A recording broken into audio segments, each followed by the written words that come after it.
ሰላም የልጅ ሃፒ ቲዩብ ቤተሰቦቻችን እንደምን አላችሁ እያለን ልጅ ሃፒ ቲዩብ በአዲስ ቪዲዮ ተከስተናል ይላል። ምን እንጠብቅ አንቺ? በብዙ ነገር ጠብቁኝ።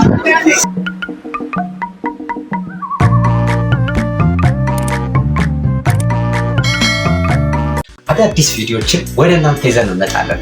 ልጅ ሃፒ ቲዩብን ሰብስክራይብ በማድረግ ቤተሰብ ይሁኑ። ይህንን ቪዲዮ ከመጀመራችሁ በፊት ላይክ በማድረግ እንዲሁም ኮሜንት በመስጠት እንጀምራለን ማለት ነው። ልጅ ሃፒ ቲዩብን ሰብስክራይብ በማድረግ ቤተሰብ ይሁኑ።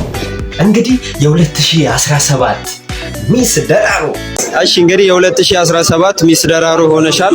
እንኳን ደስ ያለሽ። አመሰግናለሁ። ምን ተሰማሽ? በጣም ደስ ብሎኛል ከምልህ በላይ። አዲስ ቪዲዮ ይዛለን መታለች። ይህንን ቪዲዮ እንግዲህ አብረን እናያለን። ወደ ቪዲዮ ዳይ ወደ ቪዲዮ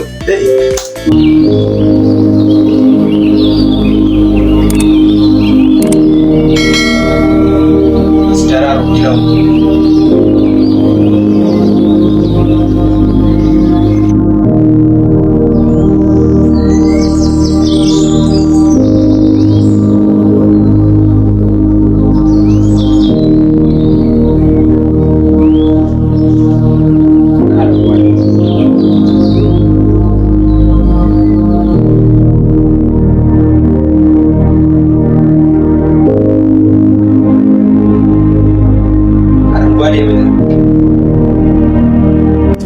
ጌዲዮ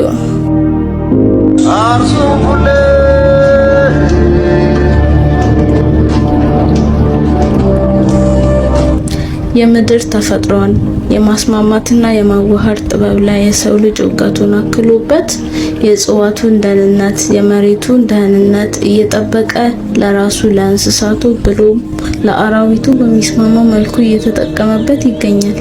የዚህ ተፈጥሯዊ እውቀት ባለቤት ከሆኑ ህዝቦች መካከል ጌዲዮዎች በዋናነት ተጠቃሾች ናቸው። ጌዲዮዎች ባረፉበት ወይም በሚገኙበት ቦታ ላይ ሶስት ነገሮች አይጠፉም።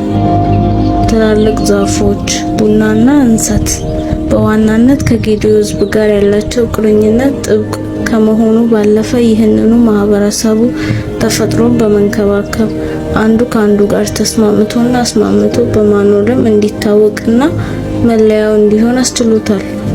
ጌዲዮ ለእጽዋት ለደንና ለዛፎች ያላቸው ትኩረት ከፍተኛ በመሆኑ ከሚመሩበት ባህላዊ አስተዳደር ጎን ለጎን ለደን አያያዝና ጥበቃ የሚረዳ የባቡር ስርዓት ዘርግተው ሲጠቀሙበት አካባቢያቸውን ሲያለሙበት በርካታ መቶ ዓመታትን አስቆጥረዋል።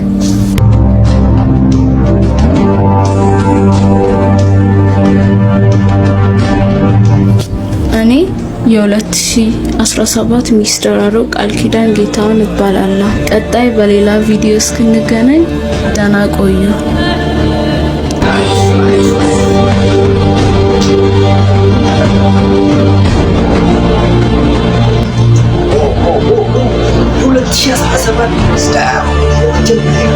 ከመመረጡ የመጀመሪያ ቪዲዮ ጌዲዮ ሶስት ነገር ህይወቱ ነው ይላል። የምንታወቅበትም ነገርም ቡናችን እንሰታችን እንዲሁም ዛፎቻችን ናቸው። የጌዲዮ ድምቀቶቻችን በዓለም ደረጃ እንድንታወቅ ያደረገን የይርጋ ጨፌ ቡና የጌዲዮ መልክዓ ምድር እንዲሁም በዩኔስኮ ላይ መመዝገቡን በዚህ አጋጣሚ ልነግራችሁ እወዳለሁ። የዘንድሮ ሚስ ደራሮ ናይስ። የመጀመሪያው ቪዲዮ አሪፍ ነው፣ ወደነዋል። ይቀጥል ብለናል። በሌላ ቪዲዮ እስክንገናኝ ሰላም ቆዩልኝ። ልጅ ሃፒ ቲዩብን ሰብስክራይብ ያድርጉ እንላለን። መልካም ቆይታ።